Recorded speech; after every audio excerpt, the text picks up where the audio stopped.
بسم اللہ الرحمن الرحیم۔ السلام علیکم تھرڈ ایئر۔ آج ہم نے تاریخ اسلام کا میں جو ٹاپک ڈسکس کرنا ہے وہ ہجرت مدینہ ہے۔ ہجرت مدینہ کب ہوئی تھی اور اس کے اسباب کیا تھے۔ ہجرت مدینہ صفحہ 13 نبوی ستمبر 622 عیسوی میں ہوا، جب حضور صلی اللہ علیہ وآلہ وسلم نے مکہ سے مدینہ کی طرف ہجرت کی تھی۔ اب ہجرت مدینہ کی وہ کون سی ایسی وجوہات تھیں جس کی وجہ سے آپ کو ہجرت کرنا پڑی تھی، جس میں سب سے پہلے مکہ میں تبلیغ اسلام پر پابندی تھی، اور ہر معاشرے میں بہت سے کچھ ایسے لوگ ہوتے ہیں جو شدید مخالفت کے باوجود بھی جو ہے وہ حق کا ساتھ دینے کے لیے تیار ہوتے ہیں، اور مکہ میں بھی چند ایسے لوگ موجود تھے جو اس وقت اسلام کے پرچم تلے جمع جو تھے وہ ہو چکے تھے، اور اب وہاں اشاعت اسلام کی مزید گنجائش نظر نہیں آ رہی تھی، اور یہاں پر تبلیغ اسلام میں بھی بہت زیادہ پابندی جو تھی وہ لگا دی گئی تھی۔ اب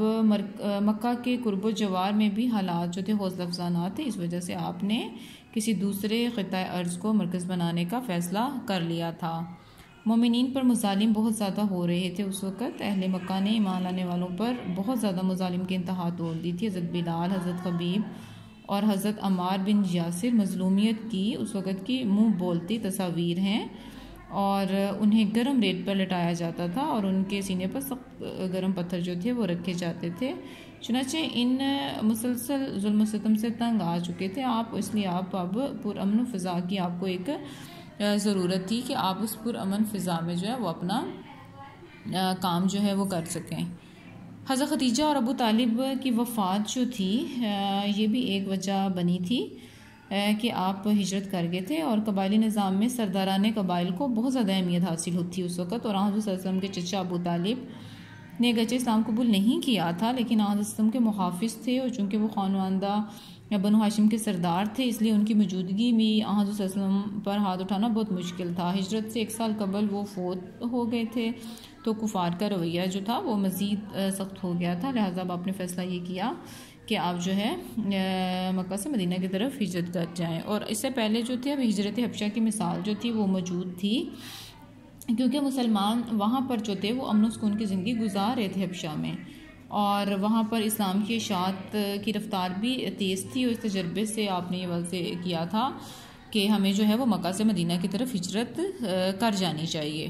اور انتظامی نظام کی تکمیل کا تقاضا، مکہ میں اسلامی نظام کے صرف ایک حصے پر ہی عمل ہو سکتا تھا، اور انسانی زندگی کا جو اجتماعی ڈھانچہ اسلام تعمیر کرنا چاہتا تھا اس کے لیے مکہ کی جو گھٹی ہوئی فضا ہے اس میں بالکل بھی کوئی بھی گنجائش نہیں تھی، اور اس کے برعکس یثرب میں سرداران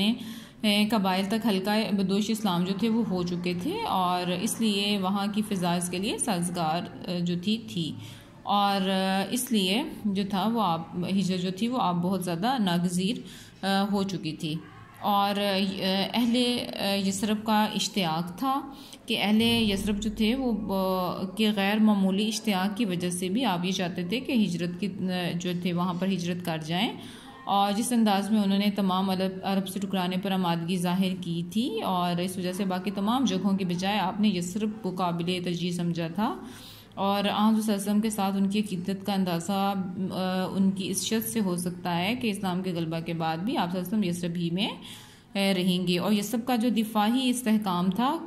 وہ یہ تھا کہ مسلمانوں کی تعداد اس وقت محدود تھی اور دشمن بہت زیادہ تھے، اور چونکہ یثرب اس شاہراہ پر واقع تھا جو مکہ سے شام کی طرف جاتی تھی، اس لیے وہاں قائم ہونے والی اسلامی